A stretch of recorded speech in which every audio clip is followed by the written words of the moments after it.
Hi guys, Craig Campbell, head girls basketball coach at Closewoods High School out here in Fresno, California. Just finished my 26th year coaching. I'd like to thank Hoopheads Podcast for inviting me to join them today, and we're going to talk today about hop shooting. We've had a lot of success here at Clovis West during the last 15 years. We've won our 15th consecutive league title this year, our 8th straight section title, and 11 out of 15. And we were the 2017 Open Division State Champions as well as national champion in 3 poles.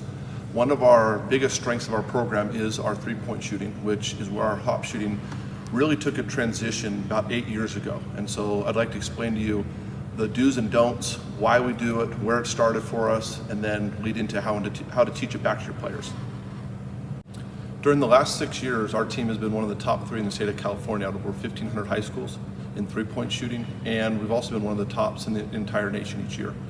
Regularly, we get about 2 to 4 kids being recruited as shooters at the D1 level. So our hop shooting is paramount to not only our team success, but our players' ability to get their education paid for and continue at the next level. In California, we have tremendous talent and excellent coaching throughout the state. And so typically in a given year, 3 to 5 of the top 25 in the country are from California. So we don't get a lot of 6'3", 6'4" kids at all. We don't have tremendous athletic ability, and so the 3-point shot is a huge equalizer for our program. And so this past year, we were a solid shooting team for us, and we averaged 11 threes made per game. So the 3-point ball has really been an equalizer for us, a strength of our program, and helps us maybe negate some natural deficiencies that we might have in our players in our program.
So why do we hop? Well, let me go backwards a little bit.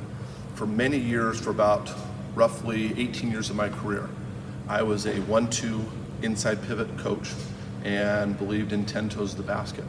And I started getting information on the hop, and I was so set in my ways. I was like, oh, that doesn't work. What is this new fad? I figured it was just some scheme that people were using to, try to make money, like so many little gadgets and things we see over the years. And so I took it time to really break it down and study it, trying to find fault in it. And as I studied it, it just made sense.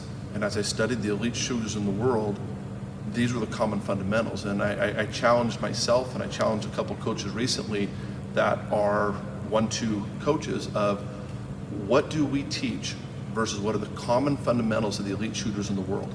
When you look at the Steph Currys, James Harden, Kevin Durant, going back further to Dale Ellis, Steve Kerr, Craig Hodges, on the women's side with Maya Moore, Diana Taurasi, Sue Bird, all of these players have some common fundamentals to them that the old traditional way of teaching really isn't encompassing. And so it took a lot for me to change my mind because, again, I get very set in my ways and try to study things and try to do it perfectly. But I think if you're not falling in line with that and studying what we teach versus what the great players in the world, the best that have ever done it, do, I think you're missing the boat a little bit. And so I challenge you to take a look at that and question that and research it a little bit. There are many advantages to the hop, and first and foremost, it's just flat out quicker. There's no way you can do an inside pivot 1-2, catch and shoot as fast as you can off the hop. And so it stretches the defense for us. It does so many advantages. First thing college coaches notice is how fast our shots are gone. And we shoot quick, but we don't rush. A lot of 1-2 shooters, they say, well, you got to get around, you got to shoot quicker. And so they start getting kids to shoot faster, and then their shooting percentages go down because it's not a natural motion. The hop eliminates several steps in a catch and load and just makes your shot so much faster. So this is the normal tempo of a typical 1-2 inside pivot shot. Versus the speed of the hop.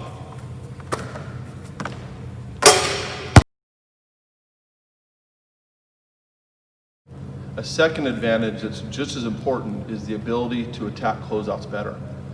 We don't have to have a predetermined pivot foot, and defenses could even gauge how to close us out based on that. By being able to hop, either foot is a pivot foot and is available for you to attack the closeout. On an inside pivot 1-2, attacking a closeout, the player already has their pivot foot determined. So in this case, it would be Maddie's right foot. And so the defense can lock in on that, and it just makes it clunkier and slower. But on the hop, she can use either pivot foot, and we teach what we call split to sprint. The defense closes out to the inside foot, we land split to sprint, and then would cross step and attack to the right hand. If the defense were to close out baseline side, because of the footwork and not having your pivot foot predetermined, Maddie can rip and cross step and go the other way, attacking middle. We obviously always catch with a shot first mentality though. And so our kids know if you catch with space, the shot's gone. But if you catch without space to shoot, then we're ripping and attacking either way. So anytime the defense is late or sagging a little bit, our shot's gone.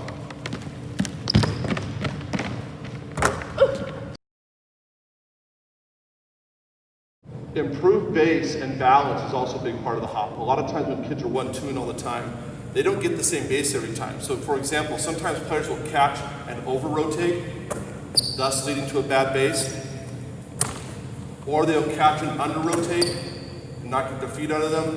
Versus the hop, you're landing the same way every time.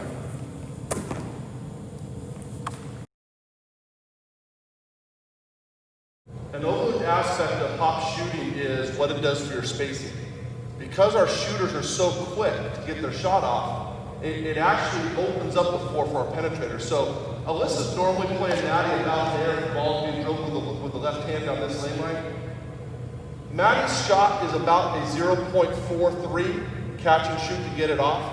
That means when Maddie catches the ball, Alyssa, right to there, on the catch, Alyssa, this is enough room for Maddie to get it off. If Alyssa was here when she caught it. So if Maddie caught the ball with Alyssa right here, right now, she can still get her shot off from there.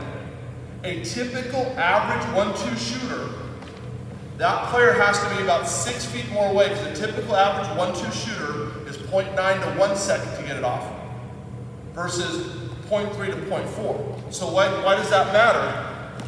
When the ball's here with me on the drive, a 1-2 shooter, think about one more step, Alyssa. A 1-2 shooter, if she's a slow pivot shooter, Alyssa right now can be there with me with the ball and still feel good about getting out to Maddie because of the time it takes her to load her shot. But versus a hop shooter, it sucks that defender out further because she knows in the scouting report how quickly she can get up, and it just took the help out for me and opened up the lane. So it really improves spacing and the amount of room a hop shooter needs to get her shot off. Maddie can catch and shoot that shot right now, but a 1-2 shooter would be almost this much space to get that shot off.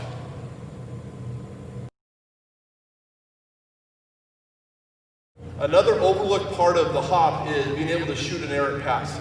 Well, in a perfect world, we always get a shootable ball every single time. We know that a lot of bad passes or passes out of our shot pocket happen. So on an errant pass out of her shot pocket, first and foremost, she just needs to catch the ball. But then it could ultimately really throw off her base, and you can see how it messes up her tempo. Another thing that could happen is, rather than catching the ball, Maddie, the 1-2 shooter, would have to change her footwork, which is not how she practices all the time, just to catch and try to load for that errant pass. The hop, she doesn't need to do either. She can keep the same tempo on an errant pass if her feet and mind are shot ready.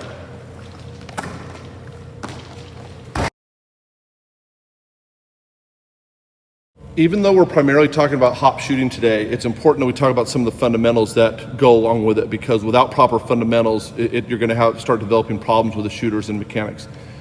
We don't like the 10 toes of the basket. We would prefer a right-handed shooter's toes be at 11 o'clock or a left-handed shooter's toes to be over at 1 o'clock.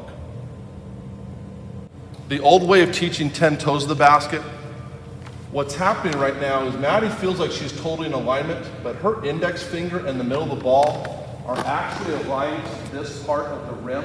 So while she feels she's straight with 10 toes of the basket, it actually has her slightly to the right of being straight. Another thing that's ironic is, as I told Maddie to do this, first thing she said is, wow, I feel the tension in my shoulders. Getting 10 toes of the basket like we were traditionally taught actually causes tension in here that you don't want as a shooter. A lot of people teach 2-finger follow through, index and middle. But you notice when you hold your arm straight down, the only finger that's in straight alignment with your arm is your index finger. As your fingers are spread as they should be on the ball, every other finger goes away from a straight line. Second thing is, a lot of elite shooting coaches really get nitpicky on finger flexion, which makes a lot of sense. You don't want to follow through with your index, or excuse me, your ring finger or your pinky, okay? So those same people that teach a 2-finger follow through, though, here's the problem. Maddie can move her index finger, pointer finger, independently without moving the others. But if she moves her middle finger, your ring finger is going to involuntarily move. And so if you're teaching a 2-finger follow through, you're going to be teaching a 3-finger follow through. So you're going to have issues with alignment because 3 fingers are now controlling the ball instead of 1. So we really want to make sure we are catching with that index finger in the middle of the ball and your fingers spread comfortably. Index finger, middle of the ball, finger spread comfortably. So we always want to catch with our index finger in the middle of the ball. Index finger, dead center of the ball.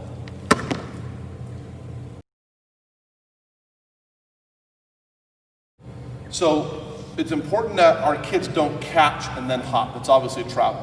There's people that don't understand hop shooting that will say every hop's a travel. It absolutely isn't. As long as you catch with your feet in the air, it's not a travel. So you got to rep this every single day and really nitpick it with your kids. We teach our kids as a guideline to start to lift your feet when the ball is about 6 feet away. So we want to make sure that when the ball gets to about here, we're getting slightly off the ground right into our tempo.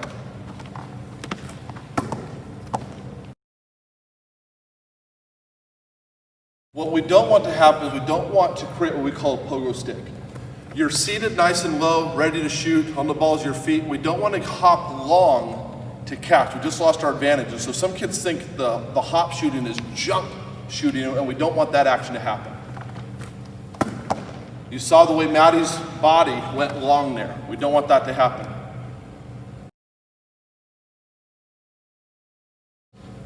So we want to make sure our kids have good leg flexion on the balls of their feet, but we're really just resetting our feet.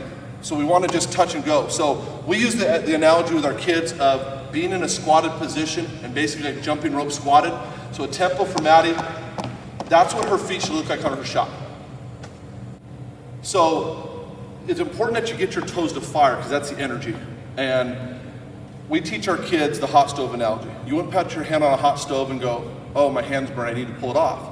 The second you touch a hot stove, you get to pull off. We need to make sure our toes, as soon as they come down, fire, toes down, like a hot stove. So watch how quickly Maddie's feet get up off the ground here. We really want to see those toes fire. It should be totally effortless. As quick as it is, she's not rushed.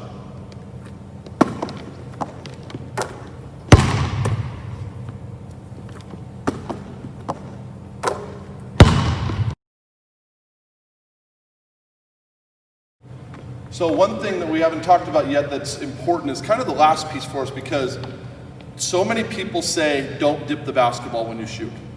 And I got to really thinking and studying about it. Dipping is actually natural. If I was to go and jump, I would swing my hands down and load and extend up. What's not natural is keeping my hands here when I jump. So when you're telling kids don't dip the ball, you're actually creating a lot of tension in their upper body. If you don't let this move at all, everything starts to tense up. So as we dip, the argument against the dip is it's too slow. But when you ask people who's one of the fastest shooters in the history of basketball, they'll say Ray Allen. Ray Allen would actually dip all the way to his hip. So it's completely false that it's too slow. You can't have it both ways.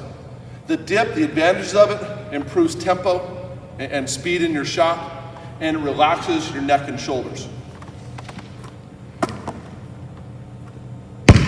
Again. So everybody dips differently. Some people will dip a little bit. Some will pull it way down here. For me, really, it's about comfort. What's more comfortable from you? Anytime I've had a kid that's very tense in neck and shoulders, I get them to dip a little bit and it frees everything up. And it's not a lack of speed. As long as my release, as long as my hands are where when my toes are running out, there's no lack of speed. Again, Maddie's release is about a 0.43 seconds. Ray Allen, one of the fastest of all time, dips to his hip. Steph Curry will oftentimes pull all the way down to his hip, one of the quickest releases in all time. So the dip being slow is a complete myth.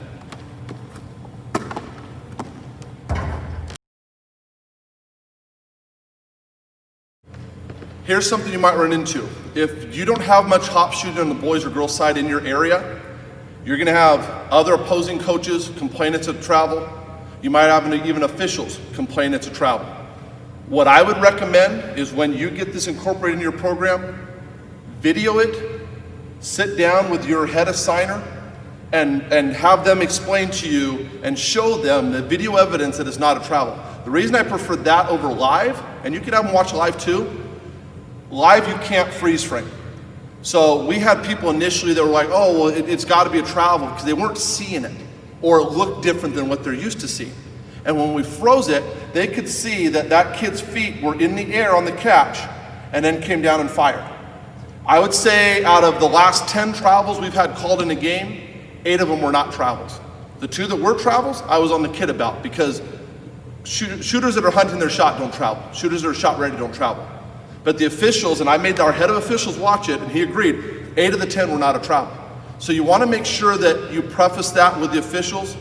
If an opposing coach starts getting in the official's head and they start calling it, then you got to get and fight for your kids and get them to understand it's not a travel. Make sure you are watching their feet if you're going to steal possessions from us. So I would be proactive with the officials. We were, and we don't get called. We get called for travels about 4 times a year out of 32 games. 4 possessions a year, and usually 3 out of those 4 aren't a travel. But if our kid hops late, it's travel. So I have no issue with the official calling that. Make sure they understand what they're calling, what they're seeing, and you'll head it off at the pass.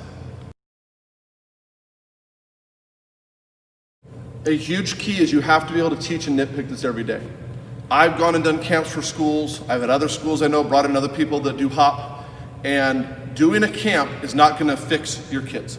It's going to be an introduction. And so it's going to be your job to learn this, study it, be able to master it, and teach it to your kids every day. Nitpick their tempo, the hop on their, and timing of their hop, fire on their toes, index finger behind the ball. All the shooting mechanics, you got to really study and be able to diagnose and help your kids daily because human natures are going to create some bad habits. So our first 30 minutes of practice every day is competitive shooting, but we always start with a hop warm-up. So typically we'll start with form and then progress into our hop shooting drills. And so I'll show you several of our warm-ups today. We mix these up every day. We do a different one, but we pretty religiously start with form to get everything feeling good. So on their form shooting, we'll usually have 4 kids do a basket. Sometimes we have 3 if we have odd numbers. But they're loading and shooting at 6 feet over and over and over. And in 3 minutes, they'll start to progress slowly back towards the top. We're not worried about makes and misses. We're worried about mechanics. Are they loading correctly? Are their feet turned correctly? Is their hand placement correct? Where's their shot pocket? Are they hitting back spot that we want to hit on the rim? So our form shooting, they'll progress and slowly work their way back to 3 feet, and nothing should change. Just simplify it, focus on mechanics. Flip hop. We're working on, we used to spin it out and catch, and I found our kids would get lazy with their feet. They'd hop after the bounce and it threw off their timing. So we borrowed this from another coach, a flip hop. Alyssa needs to throw it. We want to keep the ball on the shooting side of the body. As soon as you start bringing it in the middle of your body, now you're dealing with other habits, and we're trying to get perfect with our mechanics. So for Alyssa, she wants to throw to the left side, Maddie will throw it to her right side. Ball needs to come above your eyes. Alyssa's goal is she's got to load her hands correctly in the air before her feet hit. So when her feet hit, all it is right back up. We don't want to land up and have to go down. Wasted motion, slows down your shot. So this is our flip-hop shooting drill. Same thing, they'll start at 6 feet. Over the course of 3 minutes, we usually have 2 lines going side by side of 4 to a basket. Everybody has a ball. And we start slowly progressing. You notice our kids' shots from 6 feet to 25 feet do not change. Slight dip of the ball, hips loaded before the flip. Nice, quick, effortless tempo.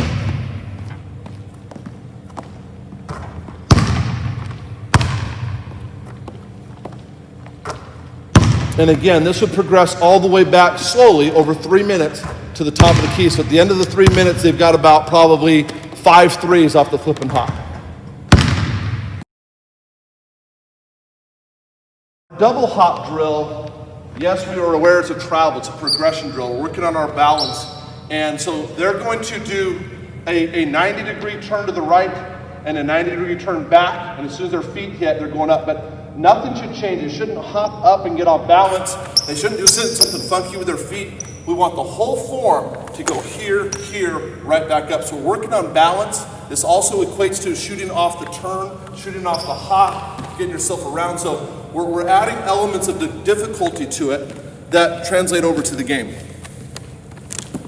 So when we're doing this drill, we'll go 1.5 minutes to the right and 1.5 minutes to the left. Same thing, slowly progressing back towards the 3-point line. We want those feet to fire. If they're firing slow, I'll tell them hot stove, hot stove. That's our cue for them to get your feet to fire faster. Want toes down. We'll go one more and then we'll come back in and go to the left. Actually, Maddie, start there and go from the left and show them that we progress all the way back. Nothing should change for our shooters. Again, 6 feet to 25 feet. We want the same exact tempo, release point. We don't want anything to change. If you're having to do more, you've got some mechanical issues if you're having to change your shot. So do one more round all the way up at 3. You can see their shot should look exactly the same. 6 feet all the way back to 3 should look exactly the same.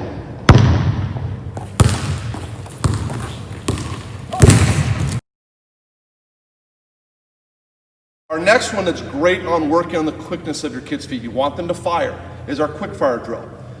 What we don't want, we'll have kids that get lazy that start getting 10 toes to the basket and then try to turn on the catch, which now you're adding a degree of difficulty we don't need in the game.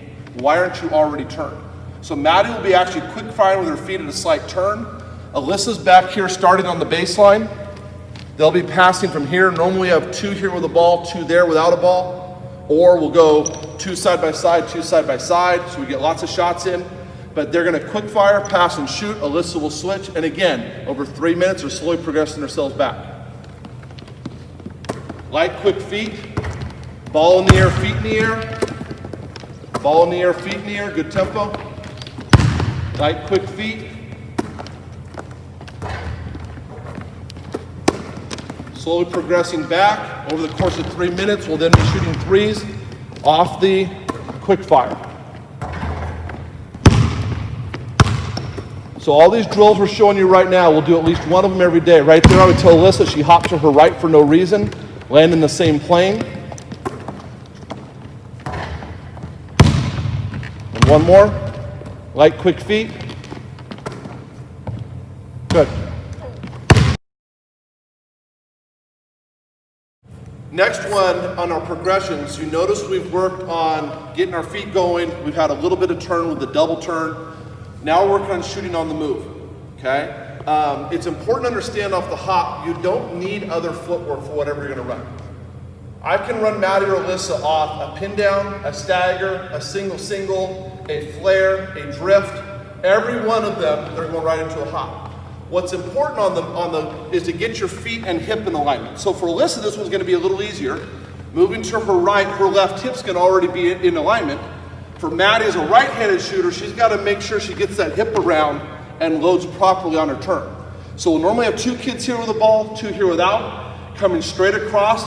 We don't want to cheat the drill and come across like this. We want to make sure we're actually catching and turning in the air, progress backwards for 1.5 minutes, then we'll switch sides so we're working both angles. Go.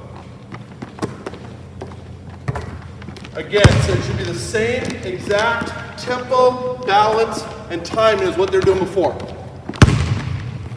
Run across, hop, pop. Effortless, quick. No jerks in it. No bad balance. Everything straight over and progressing. Okay, move it in, switch to the other side. So on this one, Maddie's going to naturally be turned already. Alyssa's going to have to get her hip around.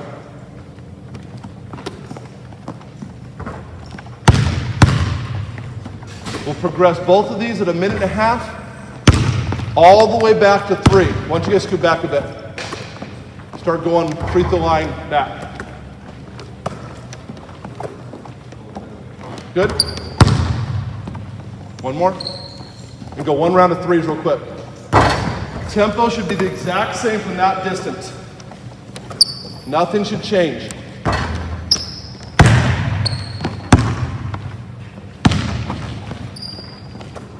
Stop and pop. So on this last one, now we're working on shooting off the bounce. And it doesn't matter how many moves you had to make, how many dribbles you got here. We're working on that last pound and getting up with it. So Maddie will be here. Alyssa will pass to her. When we're going through it, what we like to do is pass from here.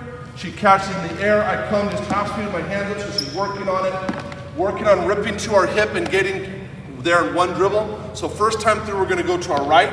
So when Maddie catches the ball, she's gonna catch, rip to her hip. Get this ball outside. Don't swing through here, okay?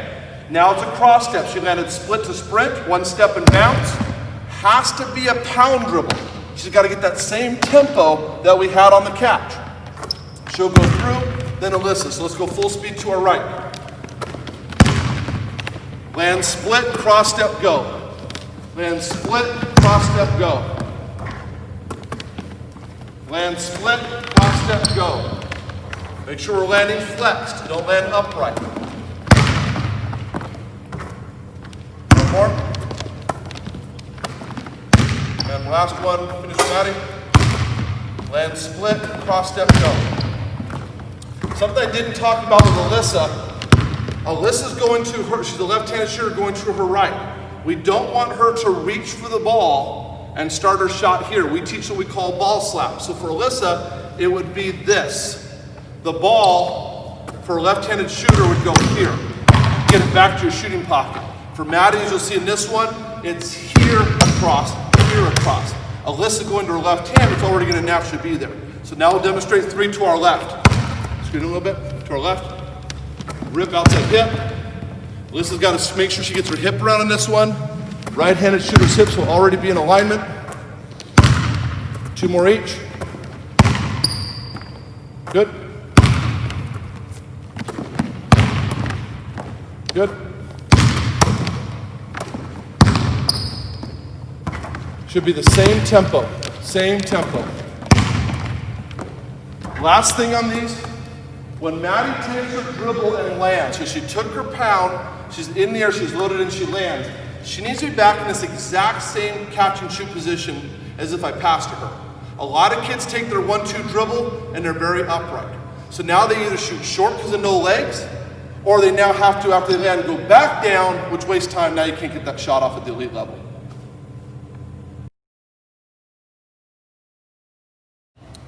So we have a lot of our competitive shooting drills, and what I really like about these, most of them are about 10-minute increments. So we shoot for at least 30 minutes every day. So we knock out at least 3 of these a day. Every one of them is time and scored, so every one of them has a winner and a loser. I think that's imperative for your kids because anything we do, we never shoot around.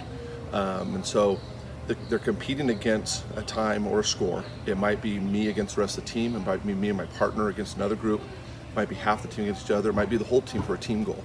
But there's always a winner and a loser. There's always a standard of what a good varsity score is. The kids, we track their scores, so they know where they fall and what scores are good for them. But we track all their scores, and so I think one of the dynamics that we don't deal with much that other schools do is our kids know exactly who our best shooters are. If you can't complete a drill in 5 minutes and somebody's done 2 minutes early because they've met the mark, that tells you where you are. And so I think it's really important that the kids start to see what we consider an elite level shooter is, and then they can strive and work towards those goals. And if you're number 9 on the team in shooting, you shouldn't be taking a shot every time you touch the ball. I think those are all very important. And so we're going to show you several of our drills today and share them with you. Our first drill is called Bird. It has 1 shooter, 1 passer, 1 ball. 2-minute rounds, 3 rounds per shooter. You'll go total 5 spots. The shooter must complete 2 makes in a row to rotate to the next spot. After they complete all 5 spots, they'll go to the hot spot, and that score starts with the first make at the hot spot. Failure to score is 1 sprint per failed round. Your elite shooters will score somewhere in the 10 to 14 range. Our close list record is 19. Go. So she's got to make 2 from each spot in order to rotate, 2 in a row.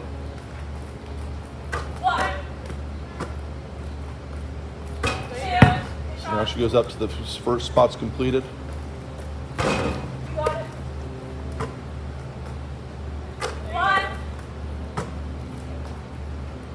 We like that this is pressure of the time and score. They have to mentally shoot through things. Teammates should be calling out their score at all times, encouraging them.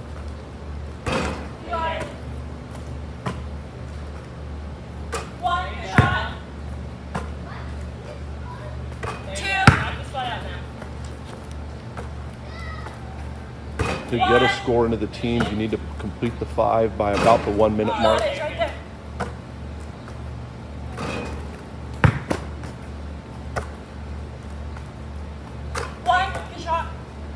One minute left. 2. There you go, plenty of time. There you go. 1. 2. Nice champ. And the shooters start to learn that it doesn't take much to get hot either. 1. So for this one, our hot spot's a 3 spot. So Champ got there with 40 seconds to go.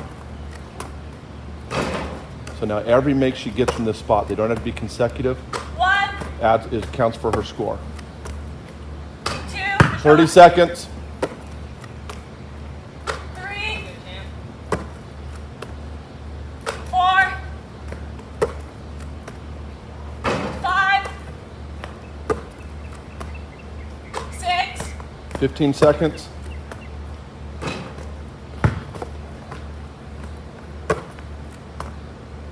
7. 8. 2, 1, time. Our next drill is called 5 spot. It is 3 players, 2 balls, 7 minutes, 30 seconds, and 5 spots. Players must make 10 shots per spot collectively to rotate. 3 makes in a row by the group is a bonus point each time. 75 makes is the goal, or they have 2 down and backs. Our record for Close West is 129 makes. Go. 1, 2. So if they make this, it'll be a bonus. 3, 4. 3, so they jump to 4 because of the 3 in a row. 5. 6. 7. That should have been 8. 8. Got you. 9, 10. So now they completed 10, so they go to the next spot.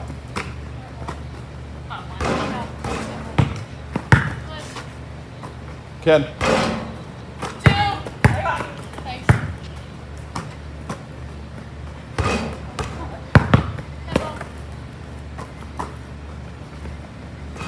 3.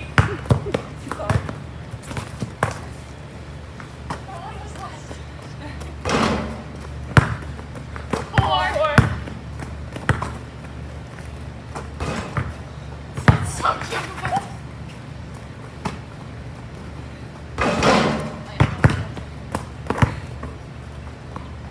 5. 6. 7, 8. There's another bonus. and they'll keep going for around the spot. Once they get back to the top of the key, they just keep going around. Our next drill is 99 cent. It is one shooter, one passer, one ball, and they have 5 minutes to complete the drill. The shooter will rotate about 5 feet after every shot and work around the 3-point line and back. Players must make 33 shots or 99 points in 5 minutes. Each make is equal to 3 points, but every 2 consecutive misses is minus 3 points. Players must complete the drill or be within 30 seconds of their best time, or they'll have 2 sprints. Our record is 2 minutes and 21 seconds, or 2 minutes 49 seconds left on the clock. 99 cent. It's 33 makes in 5 minutes. You have one shooter, one ball, one passer. Has to be communication. Every made 3 is 3 points, but every 2 consecutive misses is minus 3. So what I really like about that is some kids can make 5 in a row, they'd be at 15, and then miss 20 in a row, and they're still at 15. Well, in this drill, every time you miss 2 in a row, you lose 3. And so kids that are streaky, kids that are mentally weak or unfocused, really struggle in this drill because you got to shoot through the cold spells. If you've never missed 2 in a row, you'd never go down. So if you make, miss the whole drill, you'll never go down. Every time she shoots, she'll have to rotate just a little bit, okay? Just one spot over, working her way around and back around during the drill. Our best time ever is like 2:20, I believe. So that means they had 2:40 still left on the clock. If you don't complete the drill in the 5 minutes, you have 2 down and backs. Or for our better shooters, if you're not within 30 seconds of your best time, so it keeps them competitive with themselves, then they have the 2 down and backs as well. I sped this round up a little bit just so we can give you more time and more drills and the other stuff. But as Champney gets going here, she's at 6 right now. Now she's at 9. Still at 9. If she misses this one, she'll lose 3. She made it. She's at 12. 15. 18. 21. So she's off to a good start. Still at 21. Now she misses this.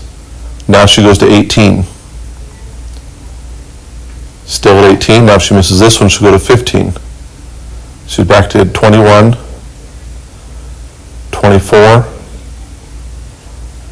Miss. 27. 30. Off to a good start. Missed 2 in a row, she's at 27. Still 27, misses again, she'll go to 24. She's at 24 now. So you can see during the drill, it's really, I really like the fact that there's a penalty for missing 2 in a row. You'll have kids that'll get hot, make 4 or 5 to start the drill and then go stone cold. You'll have kids that pout and get in their own head.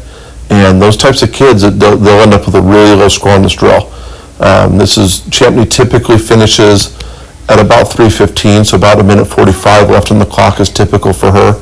And again, our best time ever was 2:21, and the shooter made, I think she only missed 2 shots during the entire round. She was like 33 for 35 or 33 for 36, and never had 2 misses in a row. So this is 99 cent. Our next drill is Shooting Star. It has one shooter, one passer, one ball. Players must go across the court for each shot at 5 spots: corner, opposite wing, opposite corner, top of the key, and repeat for 10 total shots. Time starts on the catch of the first pass and ends on release of the 10th shot. Each make is minus 3 seconds off their time. Elite score is 15 and below. Close pass record is 5. And the all-time record that we know of is Kelsey Plum with a negative .29. Okay, our next drill is Shooting Star. We go 5 spots. This is a very challenging, more for your elite shooters, but it's good for all of them because they're shooting on the move on this, and it's a great conditioner. We usually do 3 rounds. She's got to go 5 spots, so she's got to go corner, all the way to far wing, then to wing, far corner, top of the key, and then back and repeat, so 10 total shots. When she releases her last shot, her 10th shot at the top of the key, if there's 40 seconds on the clock when she releases it, that's where her score starts from. So she'd have 40. Every make is 3 seconds off. So if she made 5, that'd be 15. So 40 minus 15, 25 would be her score for that round. A good score, if your shooters are getting down into the teens, is very good. Single digits, they were really, really hot. Just to get some perspective on it, if you made 8 out of 10, but had a 45-second release time, that would be 45 seconds minus 24. 8 makes times 3, so that score would be 21. So 45 is a pretty slow time for us. If you start getting that 35 to 38 range, you're knocking 7 points, all of a sudden she's in the teens. Our best score ever was a 5 or 6. I shared this with Coach Neighbors, who's obviously now at University of Arkansas. He had Kelsey Plum do it when he was up at Washington. Kelsey Plum has the highest score I've ever heard. She actually had a negative 0.29. So she went 10 for 10 on her shooting, and she released her last shot at 29.71 seconds. So it's getting your shoes to understand sprinting, but finishing their shot. Passers do not pass them as they're getting out here. They'll let them turn and get their feet set.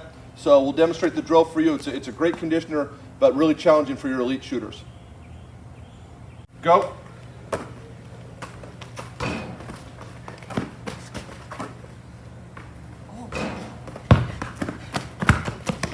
Rebounders have to really hustle. The longer the rebounds, the harder the drill is, and the more time that's spent. 1. Here you go. Get your feet in up, relax. You're tense. You're hopping sideways.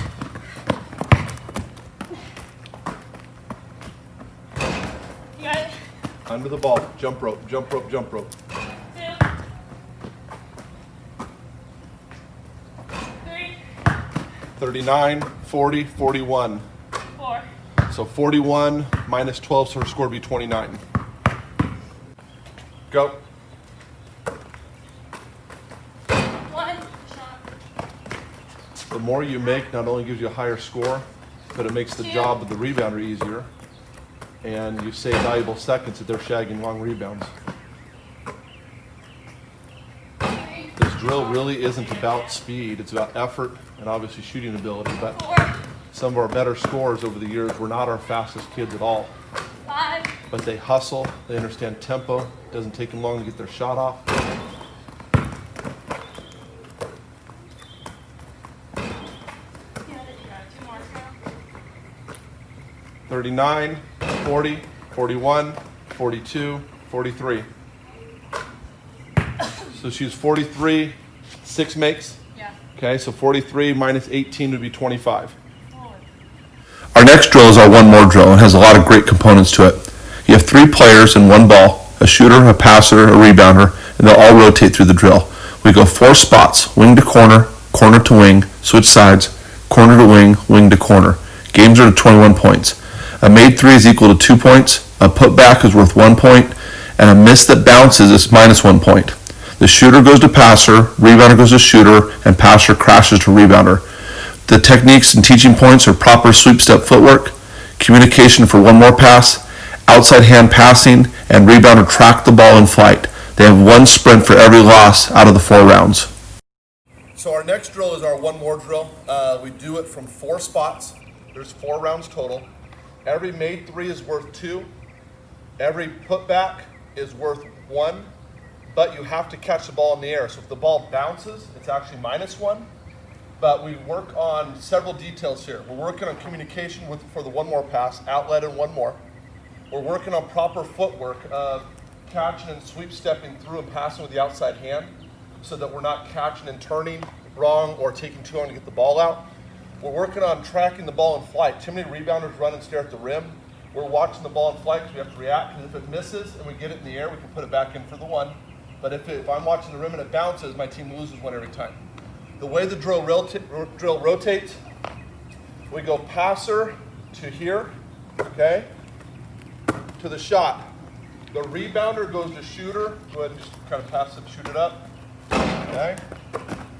The passer gets the rebound, so that would be 1. She has to yell outlet. If you throw to the wrong spot, you got to throw it back in. So outlet, 1 more. here, track the ball in flight. So they'd be at 3 right now. She's yelling outlet. 1 more. And pause. Okay, so they'd be at 5. Okay, they're competing against 3, 4 other hoops, depending on how many other groups you have. And so it's full speed hustle drill, lots of communication, lots of talk going on. First round we go wing to corner. Second round, let's demonstrate real quick. We go corner to wing. One more. So we just reverse it so they're passing from the different spots. Rotation is the same. Put it in, put it in, put it in. Outlet. Rotation is the One same. more. Rebounder goes to shooter, passer to rebounder. So that would be a minus point there. And then we go the other side of the floor. So there's 2 spots on that side, then we'll go wing to corner on this side and corner to wing on this side. So 4 total spots. You're competing against the other groups, down and back for every one your group loses. And you're trying to compete and go as hard as you can all the way through. Lots of talk, lots of energy. Anything I didn't mention? Outlet. One So more. this is the start of wing to corner. Drill is to 21. Outlet. One Again, more. they'd be competing against 3, 4 other baskets. One. So they lost one there. Outlet. One It's more. important to communicate so we know where to go. 3. Everybody has to One hustle, more. and you gotta make your putbacks when you have them. 4. Outlet. One more. And 6. time, go. So this is corner to wing, passing with outside hand. 2. Outlet. Getting your kids to learn to pass with both, correct feet, communication, 4. Outlet. One punting more. your shot. Sorry. 6. Outlet. One more. And time. This next drill is called Hornet shooting. Got this one from Coach Baxter at Sac State. It's 2 players, 1 ball, 10 minutes per round, and 7 spots. Shooters will get 10 shots at each spot and then switch. After both players have taken 10 shots from each spot, they'll rotate through the 7 spots, getting as many combined makes as they can during the 10 minutes. When they complete the 7 spots, they keep going for the full 10 minutes. An elite score is 100 makes, and our close West record is 129 makes in 10 minutes. Hornet shooting is one of our, it has less detail than some of our other drills and less running around. It's nice as a coach that can stand behind a player for several shots and give them feedback on anything that they're, maybe doing wrong or struggling with or why they're off. Kids will often call us down during this drill and ask us to watch their shot. But it's 10 shots per player, per spot, their combined score. We typically do this one more often at the end of practice, getting some extra shots in the last 30 minutes of practice or so, but we'll work it into our beginner practice routines as well. But what you'll start to find also that's an interesting dynamic is your better shooters, better 2 kids, leadership-wise, veteranship-wise, they end up getting more shots. So we'll tell our kids, how are you going to beat 2 of the top shooters in this drill when they're getting 25 to 30 more shots than you? They hustle better, they make better passes. Because they make more shots, the ball comes straight down so they can get more shots. So, typically our better groups are in the 90 to a little over 100 range. Had a group 2 kids get over 129. They're both playing Division I basketball now. But it's nice to get a lot of shots in a row. You get 10 in a row and keep rotating different spots. So you get some tempo, you get some rhythm. I don't like drills where you shoot 1 shot and go to the end of the line and wait 10 people, 12 people to get another shot. It's hard to develop a tempo and a rhythm that way. And, we like a lot of shots. Our kids get probably 300 or more shots up every single day in practice, at least. So this is just one more of those drills and a little more laid-back setting. Our next drill is called Heat It Up. 3 players, 2 balls, 5 spots. Players will rotate as a shooter. The shooter will keep shooting until she misses. Once she misses, she rotates out, next player goes in. 10 makes as a group to rotate, and they must complete 5 spots or 50 makes.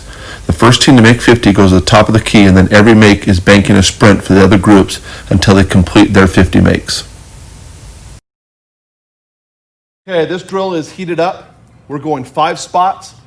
They're competing as a group against other groups. Have to make 10 to rotate to the next spot. Each shooter will shoot until they miss.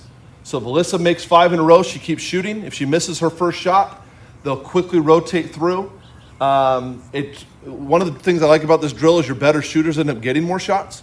Your 12th man's not going to get as many shots as your top few because they're not going to make as many shots. Once they complete all 5 spots, then they're going to sprint up to the top and every single make they put in the bank at the top of the key goes against the other teams, and that's how much running the other groups would have. Ready? Go.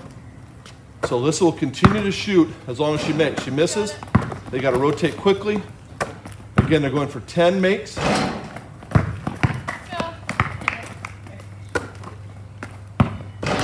You got it. Got you. We want our passers to stay spaced enough One.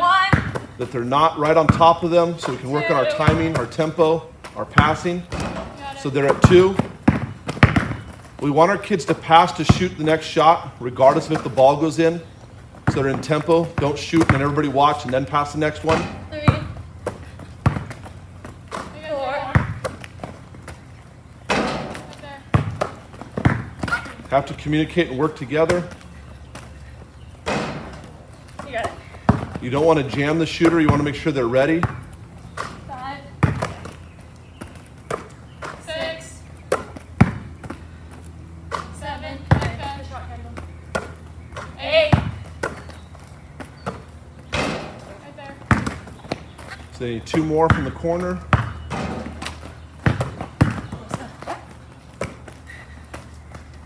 9. Get the last one. Kendall. 10. So now they go up to the next spot. So they need to complete all 5 spots, 10 total makes. Shoot until you miss. 2. Okay, time. So at the end of the drill, if this was their final spot, let's say they're at 8. So they've completed 10, 10, 10, 10. They have 8 here already. And they're the team that's winning over every other group. Once they hit 10 from this spot, they're going to sprint to the top, and every single make counts up there against the other teams. And that's how many down and backs they'd have when they complete their score. So let's assume they're at 48 makes right now. Go. 9. And so now they sprint to the top. They're the first group done. Now every make, drill continues. Kendall will shoot till she misses, but every make 2. is counting as down and backs against the other hoops. Bring that arc down a little bit. 4. Nice, Kendall. Right there. So they're at 4. So let's say group 2 just finished. They would have 4 down and backs. Group 3 and 4 might still be going. Got it. That's all.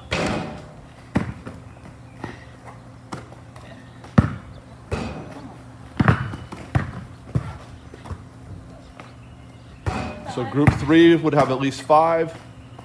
6. Let's say group 3 just finished. They have 6 now. 7. And group 4 just finished. They have 8. Time. Our next drill is duck hunting. 1 shooter, 2 passers, 2 balls, 5 minutes and 7 spots. Each shooter must make 2 in a row to complete a spot. Each pair of makes equals 1 point. Players will keep rotating through the 7 spots to make as many pairs as they can throughout the 5 minutes. An elite score is 25 points. Our close West record is 36 points, and the all-time high I've heard is Lexi Banda from Oregon with 42 points in 5 minutes. We stole from Coach Graves up at University of Oregon, shared this with me. We called it duck hunting, giving Kelly a shout out there. 7 spots. She's got to complete 2 in a row to complete a spot. So once she makes 2 in a row, that would be 1 point. She'll go to this spot. Once she makes 2 in a row, that'll be 2 points. And she keeps going for the entire 5 minutes to collect as many pairs as she can. So if she only finished 7 spots of 2 in a row, her score at the end would be 7. A good varsity score is low to mid 20s. Our highest ever is 36, and the best score I know was Lexi Banda at Oregon got 42. So 42 pairs of 2 in a row during a 5-minute span. 1 shooter, 2 passers. Each passer has a ball. They can work together, but you're not just passing through one person. They're going to hustle and get her as many shots as they can in 5 minutes. Ready? Set? Go.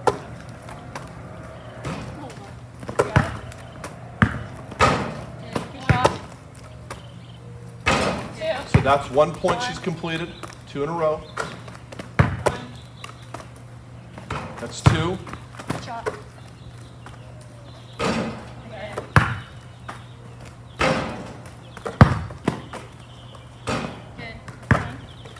What you'll find is the first 2.5 minutes, shooters typically will shoot a little better. Second 2.5, they get a little tired, so their score will go down. So they'll be on a nice clip usually early. But they also have to continue to shoot through. All right, those toes. Get some pop, pop. A little more hip drop. Nice, there you go.